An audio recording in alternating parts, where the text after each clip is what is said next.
denominada Kepler del día de hoy, continuando con el trabajo que veníamos haciendo justo antes de las vacaciones. Vamos a iniciar entonces en contados segundos. Denme un segundo, por aquí me organizo bien y comenzamos.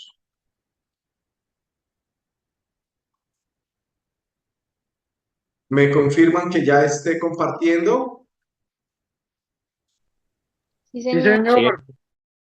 Perfecto. Bien. En la sesión pasada habíamos llegado hasta aquí. Habíamos trabajado estas últimas preguntas de este material que tenía que ver con la estructura, las estructuras celulares presentes en algunos seres vivos, en ciertos grupos de seres vivos. Y habíamos entonces hablado de el dominio Eucaria, de plantas, hongos, habíamos hablado de animales y de bacterias y su relación con si tienen núcleos, si tienen pared celular, cloroplastos o mitocondrias incluso. Bien, hoy iniciamos entonces a partir de aquí y vamos a ello. Entonces dice así: científicos de la Universidad de Edimburgo, Reino Unido, informaron haber encontrado formas fundamentales para acabar con la necesidad de donación de sangre gracias a la creación de sangre artificial. De acuerdo con las afirmaciones de la directora del laboratorio de la Universidad de Edimburgo, Leslie Forrester, los científicos lograron producir sangre artificial a través de células de la piel de diversos pacientes, las cuales mantuvieron en un estado especial con el fin de obtener células sanguíneas del cuerpo. Por el momento, los científicos han logrado transformar el 50% de estas células en sangre. Una persona con anemia puede verse beneficiada de este tipo de adelantos científicos, pues en su organismo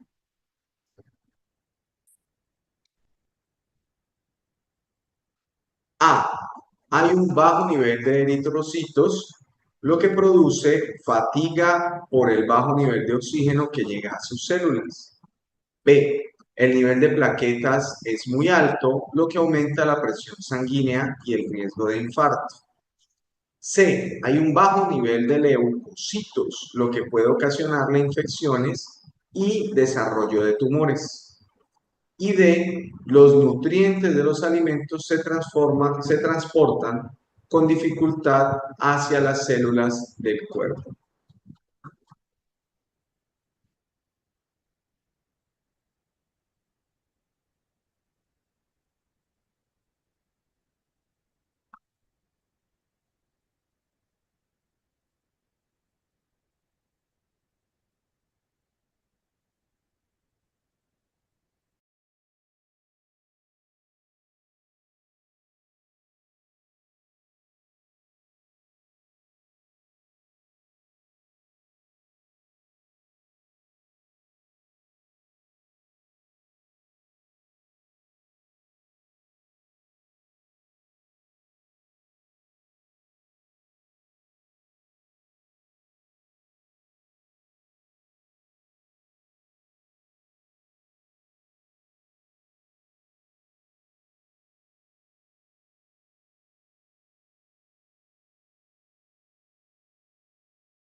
Vamos chicos, no se queden sin participar de la encuesta, revisemos cómo estamos y podemos compartir de mejor manera entonces entre todos el conocimiento. Voy a dar 10 segunditos más y paro la encuesta.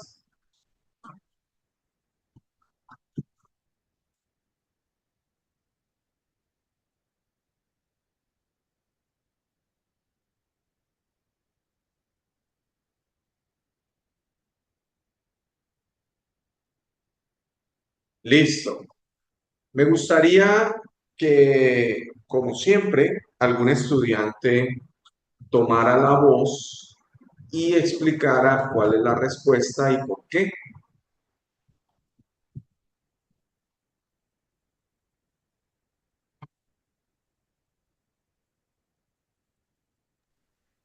Profe, yo puse la opción D. Eh, no sé si de la lectura yo pueda sacar información para saber los síntomas exactos de la anemia, pero dentro de lo que yo sé, tiene que ver con el transporte de nutrientes o la comida, cosas así relacionadas.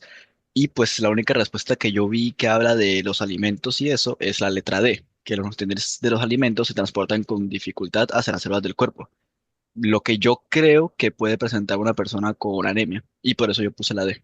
No sé si alguien tenga una respuesta diferente a eso.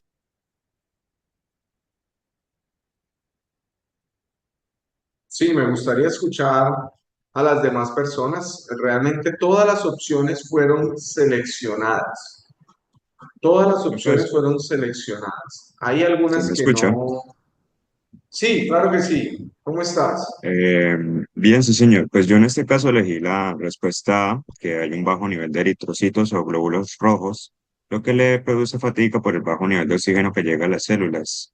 Entonces, la pregunta dice que una persona con anemia se puede ver beneficiada, pues en su organismo, pues precisamente pasa eso, debido a que la anemia, pues, es cuando no hay suficiente cantidad de glóbulos rojos en el organismo y por lo tanto tampoco hay un buen transporte de oxígeno. La B la descarté porque las plaquetas sirven es para, para coagular la sangre. Cuando se hace, por ejemplo, una herida, se coagula la sangre.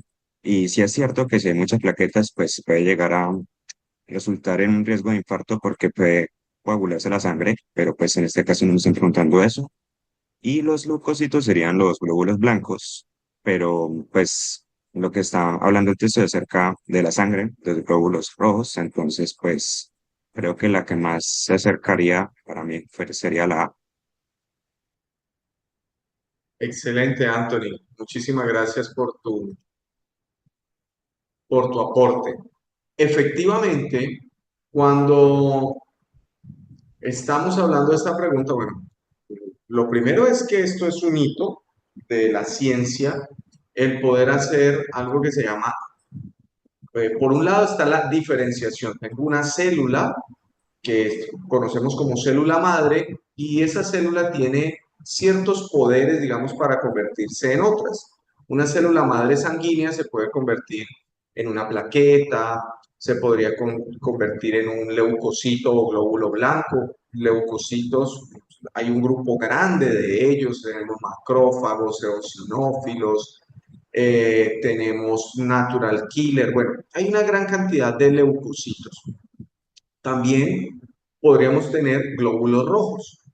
Eh, Cualquiera de esos, digamos, son células sanguíneas, pero aquí, digamos, eh, la cuestión está siendo encaminada a la anemia. Y como muy bien Anthony nos acompaña con la respuesta, nos dice que la anemia está relacionado más es con el transporte de oxígeno.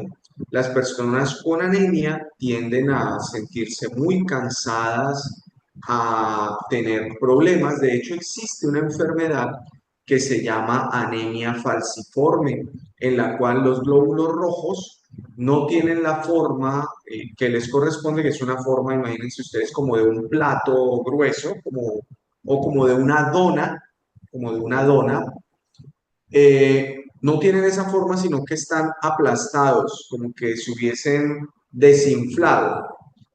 Y a estas personas básicamente no pueden llegar a ser deportistas de alto rendimiento, siempre están muy cansadas, algunas de ellas incluso mueren jóvenes por problemas relacionados con funcionamiento de riñones, funcionamiento de hígado, funcionamiento cardíaco, porque toda su vida su cuerpo ha tenido que esforzarse mucho más para poder movilizar oxígeno debido a que muchas de sus células tienen una forma irregular y por lo tanto no pueden transportar suficiente oxígeno. Siempre que hablemos de anemia, vamos a estar pensando entonces en glóbulos rojos y los glóbulos rojos son los eritrocitos. También cuando hablen de anemia, vamos a pensar en una molécula muy importante que se llama hemoglobina. La hemoglobina es la molécula, una proteína, que será la encargada de transportar entonces tanto oxígeno como dióxido de carbono. Eh, la D, que fue la segunda opción más votada por el grupo, ahí comparto el resultado, dice, los nutrientes de los alimentos se transforman con dificultad hacia las células del cuerpo.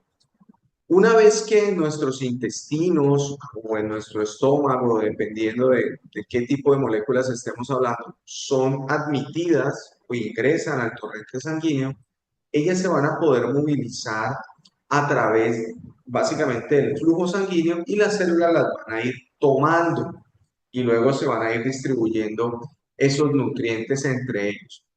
Eh, no viajan en células, o sea, no es que hayan unas células que tomen, por ejemplo, la glucosa y se la lleven, o que tomen macromoléculas como las grasas, o como proteínas, o como aminoácidos, y se los lleven cargándolos y luego lo liberen en otros lugares. No, eso únicamente sucede con el oxígeno y el dióxido de carbono. El resto de moléculas viaja a través del torrente sanguíneo. De pronto eso fue lo que confundió a algunos. Allí era muy importante poder descartar rápidamente lo que es plaquetas, porque las plaquetas van a estar relacionadas con lo que es la curación de heridas, con cerrar rápidamente, hacer coagulación y cerrado de heridas, y los leucocitos son, como ya lo dije, los glóbulos blancos, y entonces van a generar, es más vale, una respuesta de tipo inmune. Bien, continuemos entonces. Muchas gracias por el aporte de los dos estudiantes que nos acompañaron en la pregunta.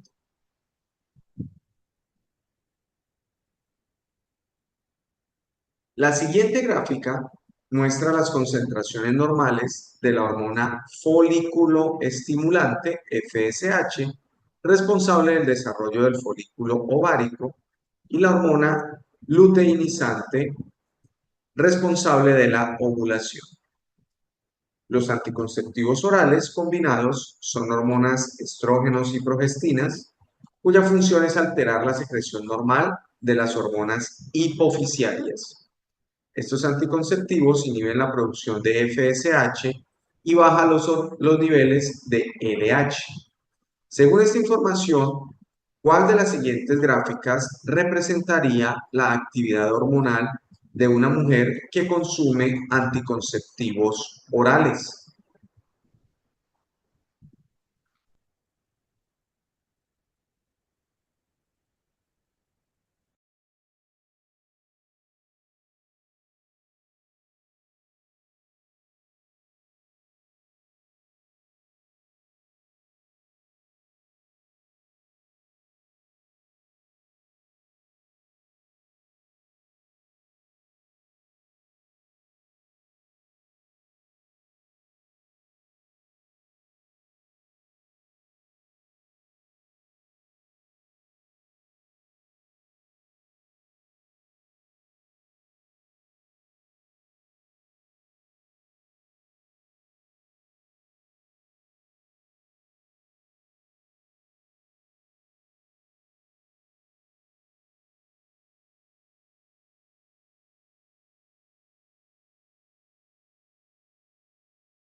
Bueno, voy a detener las votaciones para hacer entonces ya la socialización.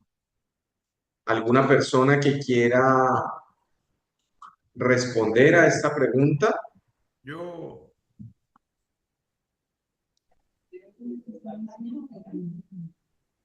¿aló? Nicole,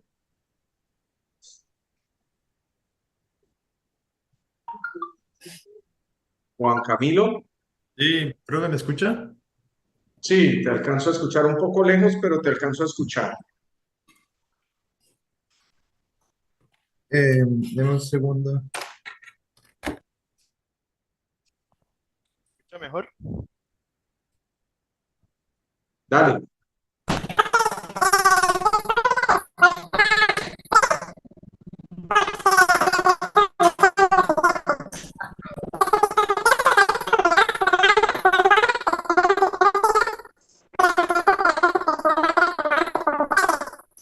¿Soy solo yo o todo el mundo está escuchando algo raro allí? Yo sí, profe. Sí, profe, sí, sí. Está raro.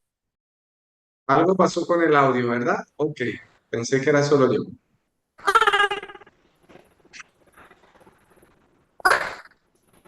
Algo pasa con tu audio, Juan.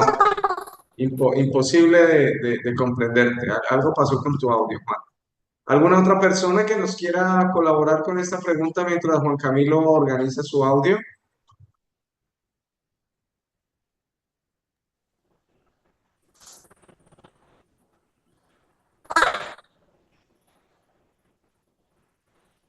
Vamos, chicos, arriésguense. Lo importante es intentarlo. Hola, profe, ¿se me escucha? Claro que sí, Alejandro. Bueno, yo elegí la opción C y pues esto es más que todo pues, saber mirar la gráfica, saber, no recuerdo la palabra, pero lo primero que hay que ver son las hormonas las hormonas que traen las concentraciones normales y pues según esto, los anticonceptivos inhiben un tipo de hormonas y en el otro lo que hacen es bajar los niveles. Entonces, como podemos ver, las hormonas que bajan, que son las FSH, se encuentran en un nivel muy bajo y estable, y en cambio las LH sí suben un poco solo en el día posible de la ovulación. En cambio, ya los estrógenos y las progestinas se mantienen en un nivel alto y estable. Entonces yo elegí la C por eso. Que correspondería con, digamos, una toma de pastillas, ¿verdad? A lo largo de un mes. De pronto las niñas pueden, algunas de las chicas que están aquí presentes pueden tener un poco más de conocimiento sobre las pastillas anticonceptivas, cómo se toman, cuántos días, cómo es esta cosa. ¿Alguna que nos ayude un poquito?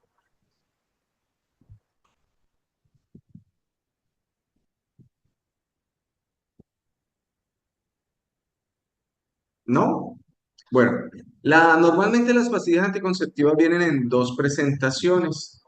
Unas que se toman a lo largo de 28 días y otras que se lo toman a lo largo de 21 días. En ambos casos, realmente las cantidades de estrógenos y progesterona son muy similares. Una, digamos, tiene la cantidad de estrógenos distribuido en 28 días y la otra en 21. En algunos casos incluso existen unas pastillas que tienen estrógenos y progesteronas por 7 días y luego tienes 7 días de placebo. Pero esto sirve para que siempre las chicas tengan, digamos, la facilidad de que cuando terminan una cajita, inmediatamente empiezan la otra y no se les pierda como el conteo. Esto va a ayudar a que haya una regularidad en ese nivel de progesterona y estrógeno que eh, de una manera muy eficiente Alejandro nos habla. Pero miremos un poco las otras opciones que también fueron seleccionadas. Por ejemplo, si miramos la A en comparación con lo que sería periodo normal, un ciclo menstrual normal, vemos que más o menos en el día 14 hay una elevación, perdón, en el día 12 o 13 hay una elevación muy grande y luego cae al día 15 o 16 del periodo, del ciclo menstrual, perdón, donde se da la ovulación, en ese momento de ovulación. Bien, aquí hay que decir que cuando es normal, entonces hay otras hormonas que, digamos, van a interactuar allí y que van a permitir que este proceso se dé de buena manera.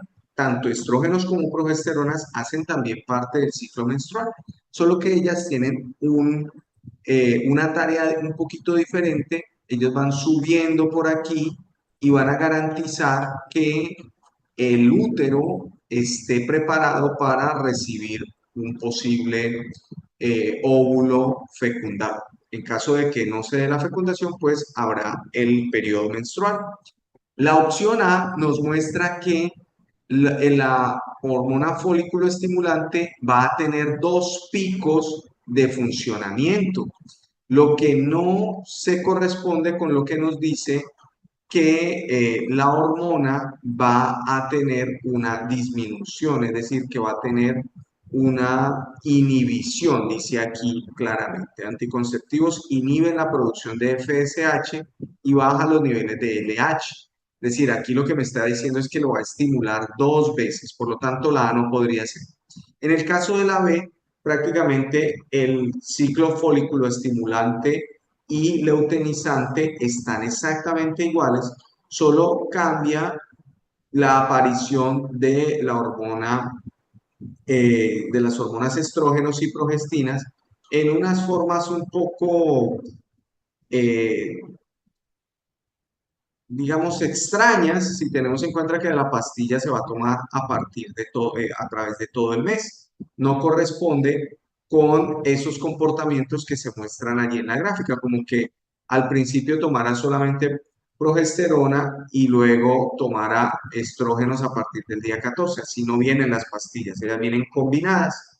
Y finalmente, en la opción D, lo que nos está mostrando es que habrá una disminución de la hormona luteinizante que arranca muy alta y luego cae, y que habrá dos picos de estrógenos, lo cual no corresponde con lo que nos ha dicho el texto. ¿De acuerdo? Hay que tener mucho cuidado con el análisis de gráficas, que es en lo que a veces fallamos en las preguntas como estas. ¿Alguna inquietud, duda que deba solucionar, que tengan por allí, o continúo? Profe, ¿cuál es la respuesta? La respuesta correcta era la C, que Alejandro nos había compartido desde el principio. Nos había explicado que se veía una inhibición en la hormona folículo estimulante y también una reducción en la luteinizante, que es lo que nos muestra esta gráfica aquí. Bien, continuemos. Vamos a hablar del sistema nervioso. Las figuras muestran la manera en que el sistema endocrino 1 y el sistema nervioso 2 transmiten las señales que les permiten a los seres humanos responder a los cambios internos del cuerpo y a los estímulos externos. El sistema nervioso regula respuestas rápidas y de corta duración como la locomoción, y el sistema endocrino regula respuestas tardías y de larga duración como el crecimiento y el desarrollo. De acuerdo con las figuras, ¿a qué se debe la diferencia en la velocidad de respuesta de los dos sistemas? A. Las hormonas viajan por el torrente sanguíneo y son reconocidas por determinadas células, mientras que las neuronas se conectan directamente a las células que activan. B. Las hormonas regulan respuestas en órganos cercanos a la glándula que las produce, mientras que los nervios regulan respuestas en órganos lejanos al órgano estimulado. C. El sistema endocrino responde a estímulos internos y el nervioso responde a estímulos externos. Y D. El sistema endocrino actúa en los órganos internos del cuerpo y el sistema nervioso actúa en el cerebro.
Dime, David. No, profe, que me gustaría responderla. Ok.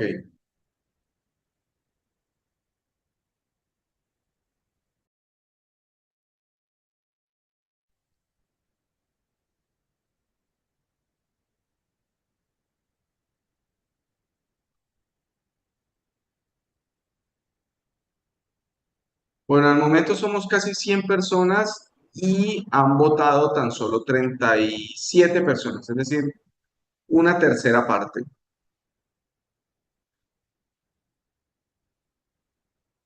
Aprovechemos este espacio para participar y para equivocarnos. Aquí nos podemos equivocar y nos vamos a corregir entre todos y vamos a encontrar alternativas de respuesta.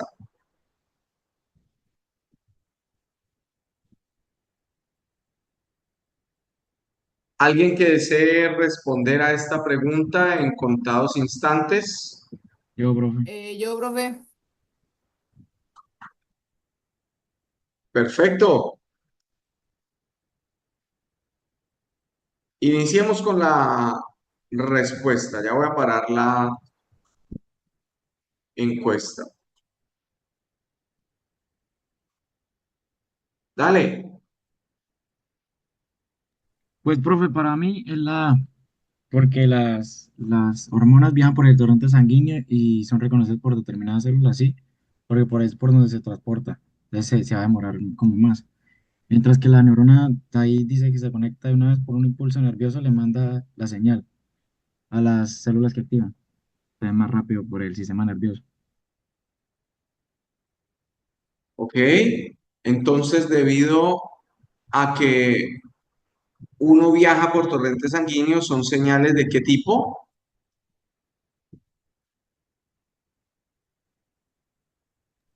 ¿Las hormonas son qué? Endocrinas. Endocrinas y son señales de tipo químico, ¿verdad? Las hormonas son señales de tipo químico y como tal, pues tardan un poquito más que las señales que son eléctricas, como en el caso de las neuronas, que si bien están mediadas, esos impulsos nerviosos están mediados por neurotransmisores, eh, el impulso eléctrico es bastante más rápido que si estuviese, eh, o mejor dicho, que si es una liberación de una sustancia en una parte del cuerpo y tiene que viajar a otra. Eh, Todos aquí, pues, movemos nuestro cuerpo y uno no tiene mucho ni qué pensar, sino que es básicamente una acción inmediata.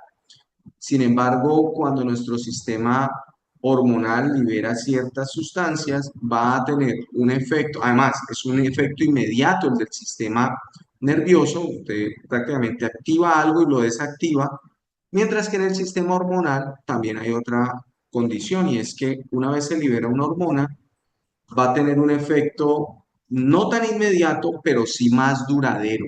Va a tener un efecto que va a durar desde unos cuantos minutos hasta incluso días. Hay hormonas que pueden llegar a tener efectos que generan consecuencias en nuestro cuerpo durante algunos días, o mínimo unas horas.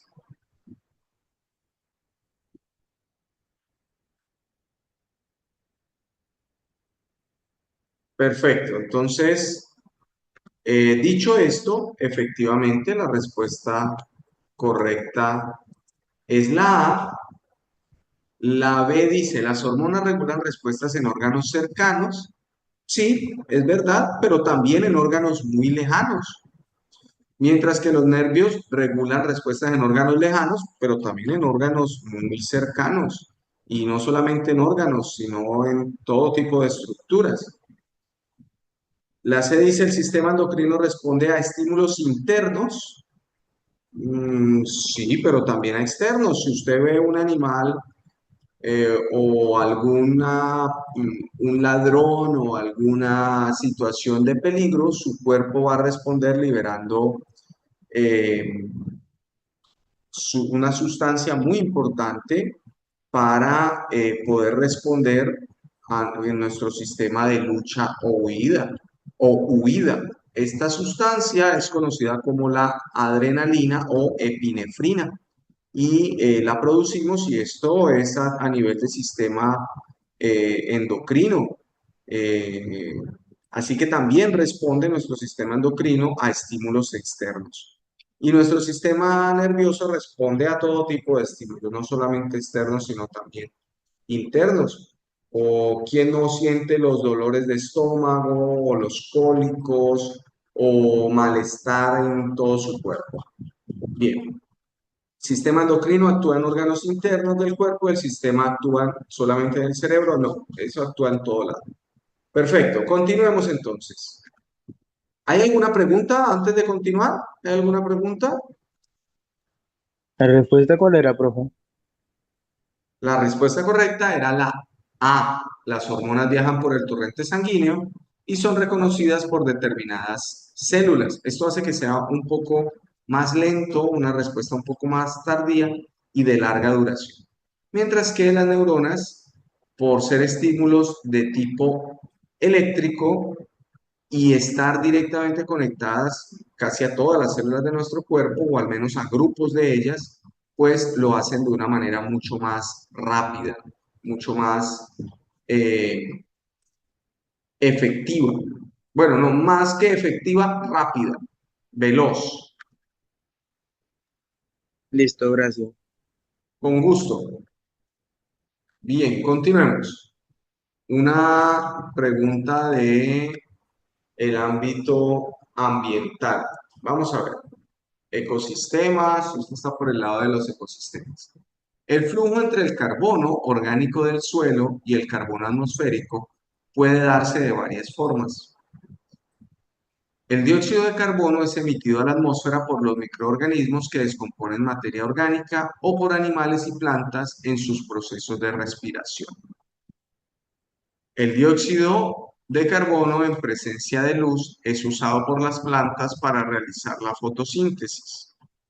El carbono es reincorporado al suelo en los procesos de descomposición realizados por los microorganismos. Con base en esta información, ¿qué pasaría con el ciclo del carbono si disminuyen considerablemente los microorganismos en el suelo?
¿Quién desea responder esta pregunta? Ya voy a parar la encuesta. ¡Yo! Yo, profe.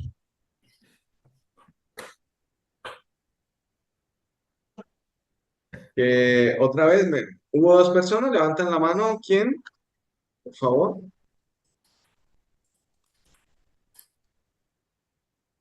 Juan.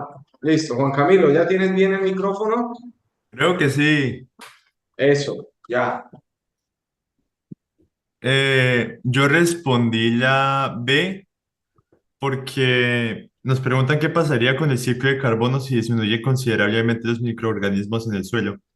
Ahora, hay varias formas en las que los animales y las personas, bueno, sí, en el que el carbono puede entrar a la atmósfera y pues ser transformado, pues sí, en repetir el ciclo, pero los microorganismos son los que se encargan de reintegrarlo al suelo. Entonces se iría acumulando en el suelo porque no habría, pues habría, pero muy poquitos microorganismos para reintegrarlo en el suelo. Y ya. Digamos que para hacer el proceso de manera normal, ¿verdad? Porque dice que se disminuye considerablemente. Nicole, ¿quieres compartir algo?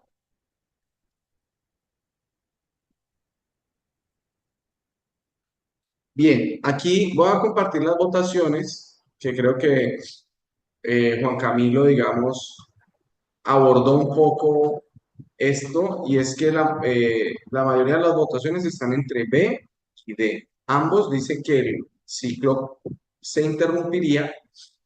Los de la D dicen porque las plantas no tendrían CO2 disponible. Camilo nos dijo, pues el CO2 se reintegra de varias formas a la atmósfera. Claro, los microorganismos hacen parte de ese proceso, pero también plantas y animales en los procesos de respiración emiten CO2, por lo tanto de la atmósfera no desaparecería tan fácilmente como del suelo, porque el problema del suelo es que solamente lo reintegran los microorganismos, al menos eso dice en el texto. ¿Sí? El carbono es reincorporado al suelo en los procesos de descomposición realizados por los microorganismos. Por lo tanto, si disminuyen ellos, se va a acumular en el suelo porque no se reintegra, digamos, queda en la capa superior, pero no se integran todos esos nutrientes a el suelo propiamente dicho. Eso sería lo que pasaría. No podría continuar porque los organismos descomponedores son justamente los que cierran el ciclo, así que no podría darse esa continuidad, o por lo menos no de una manera eficiente, se vería muy afectado. ¿Preguntas? Gracias, Juan Camilo, por tu aporte. Entonces, respuesta correcta, la B.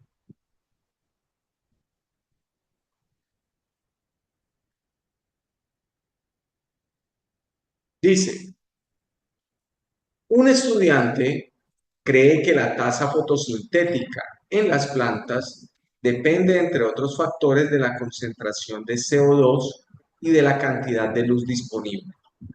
Para ello, él realiza el experimento que se muestra en el siguiente dibujo. Ahí tenemos un frasco con agua y un frasco con agua y bicarbonato como fuente alterna de dióxido de carbono. El estudiante coloca los frascos en distancias diferentes a una fuente de luz y cuenta el número de burbujas de oxígeno que produce la planta por fotosíntesis en cada frasco. Con base en esta información, ¿cuál de las siguientes gráficas mostraría los resultados esperados por el estudiante?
Vamos, chicos, votemos. No va todavía ni la mitad del grupo.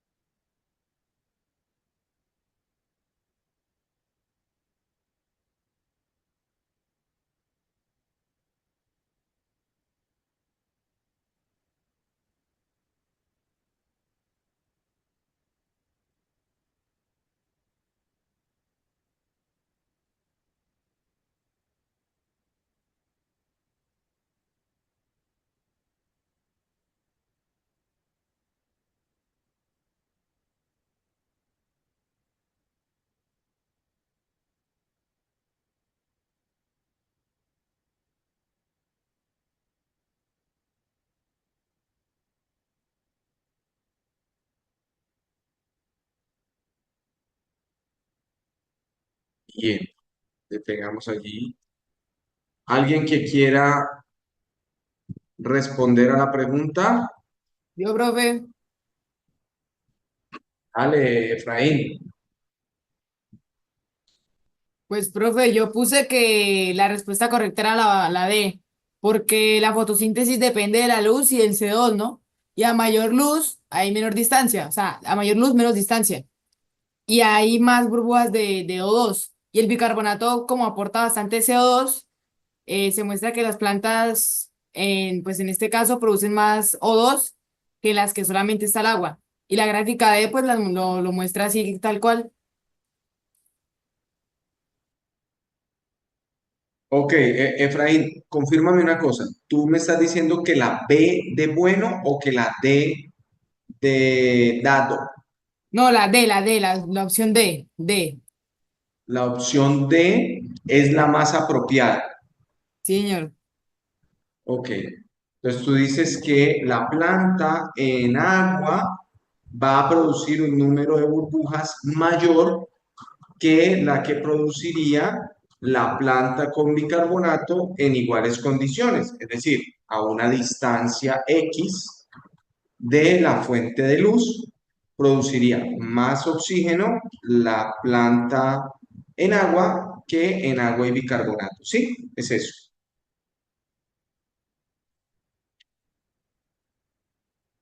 Bien, Efraín, muchísimas gracias por tu aporte. Vamos a descartar entonces, de acuerdo a lo que dice Efraín, la C, porque nos muestra que básicamente se mantiene estable, no importa la distancia de la fuente de luz, la producción del oxígeno se mantiene estable. ¿Listo? ¿Qué nos quiere decir la A, Efraín?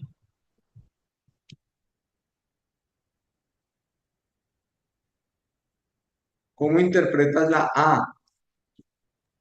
Profe, pues la opción A muestra que a mayor distancia de la luz, o sea, menos iluminación, el número de burbujas del oxígeno aumenta, pero no tiene sentido biológico.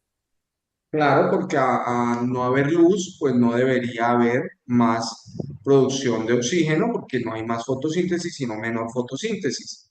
Por eso descartamos la A. La A no puede ser porque entre más lejos de la luz, no debe producir más fotosíntesis, sino menos fotosíntesis. Por eso la A tenía que quedar descartada.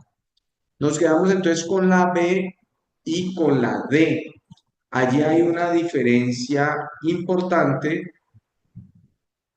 eh, y me gustaría escuchar a los de la B, porque muchas personas escogieron la B en lugar de la D que nos explicó Efraín hace un momento.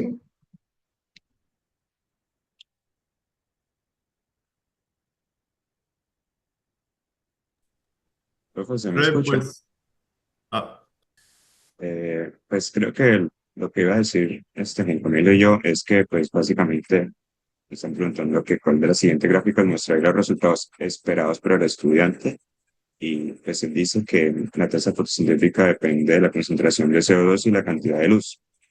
Él pues está correcto en el tipo de gráfica, pues sería parecida a la D, pero pienso yo que es la B porque si es lo que él quiere, que los resultados esperados es que si tiene CO2 y a la vez luz, pues se supone que produciría más O2 la que tiene agua con bicarbonato. Entonces, pues la B muestra precisamente eso, que hay mayor producción de O2 en la línea que está como intercalada, en la B, la que está arriba, y la de abajo es la que únicamente tiene agua y que produciría menos O2 que en comparación con la que tiene el CO2. Muy bien, Anthony. Efectivamente, ojo porque aquí hay que tener en cuenta algo, Efraín, que seguramente algunos no tuvieron en cuenta. Recuerda que la fotosíntesis depende no solamente del agua, de la luz, sino también de la cantidad de CO2. De hecho, allí nos lo dice. La tasa fotosintética en planta depende, entre otros factores, de la concentración de CO2.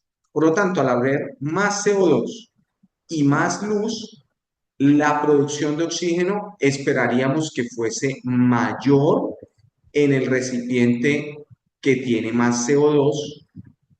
Yo no sé si fuese la diferencia tan abismal como se ve aquí, y tal vez por eso algunos escogieron la D. Sin embargo, sí sería mayor donde hay CO2 que donde no lo hay. Por eso la D, aunque parece bien, no debería ser así, no debería ser la respuesta. Para mí podría ser un poquito, digamos, invertidas. La línea continua debería ir abajo un poquito y la línea discontinua o punteada debería ir arriba.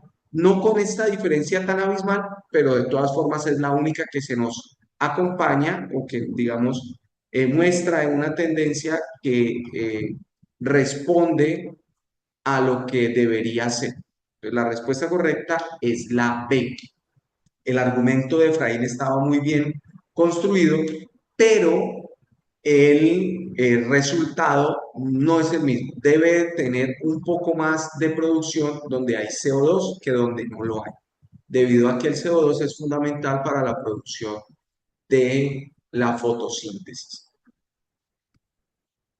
Bien, se me acabó este material. Permítanme un segundito. Voy a hacer un cambio al siguiente material para continuar. Nos quedan 5 minutos de clase. Alcanzamos a hacer una preguntita más, ¿de acuerdo?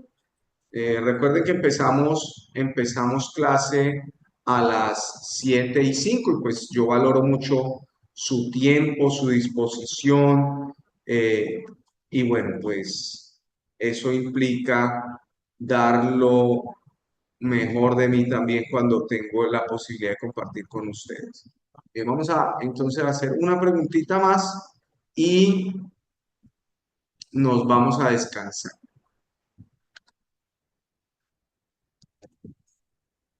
Dice, el jaguar, Pantera onca, es el felino más grande de América. Actualmente se distribuye desde el suroeste de los Estados Unidos y el sur de México hasta el sur de Brasil y norte de Argentina. Se le puede encontrar hasta los 3.300 metros de altitud. La mayoría de los jaguares viven en las partes templadas de Sudamérica a lo largo de los grandes ríos Paraná, Paraguay y Uruguay. La población más grande se encuentra en la cuenca del Amazonas, donde hay un jaguar adulto por cada 15 kilómetros cuadrados. Este felino es más abundante en los bosques húmedos tropicales de Centroamérica y Brasil, principalmente porque ha desarrollado adaptaciones muy específicas a hábitats fríos y con altas variaciones ambientales a lo largo del año. B, está estrechamente asociado a hábitats desérticos con abundancia de dantas y tapires que constituyen su dieta. C, está bien adaptado a ambientes tropicales boscosos de suelos pobres, muy pocas precipitaciones y temperaturas por debajo de los -30 °C. Y D, se caracteriza por su estrecha asociación con hábitats húmedos, próximos a cursos de agua y con coberturas vegetales densas, al igual que aquellos con presas abundantes.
Bien,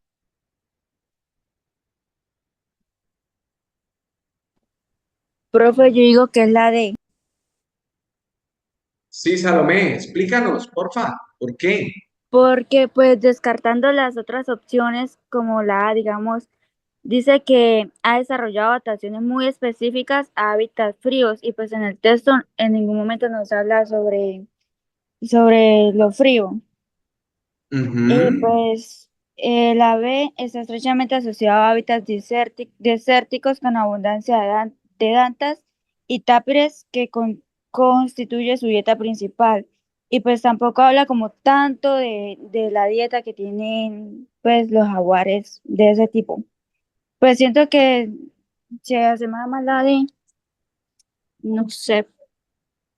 Bien, bien, muy bien. Sí nos habla un poco de clima frío en el sentido que nos dice que hasta los 3300, pero dice básicamente desde el nivel del mar o digamos desde las selvas que están muy bajas hasta los 3300, pero no adaptaciones muy específicas, eso no lo habla en el texto. O sea, puede habitar en muchos diferentes ecosistemas, pero no es que sea específico de clima frío, no, para nada. Y la otra, la C dice menos 30 grados centígrados, eso no, en Colombia ni en Brasil tenemos esas temperaturas tan bajas, ni en Costa Rica, como nos pregunta aquí Centroamérica. Está estrechamente asociado a hábitats desérticos. En el desierto no habrá dantas. Yo no sé si ustedes sepan lo que es un danta, pero un danta es como una especie como de un cerdo salvaje, grandote, con trompa larga, como no tan larga como la de un elefante, pero sí cierta trompa. Y ese no habita sino en selvas, en bosques muy densos, entonces no es propio de un desierto. ¿Listo? Muy bien, Salomé, muchísimas gracias por tu aporte. Espero que haya sido de mucho agrado esta clase y que hayan aprendido mucho, que hayamos desarrollado nuevas habilidades. Les deseo una excelente noche.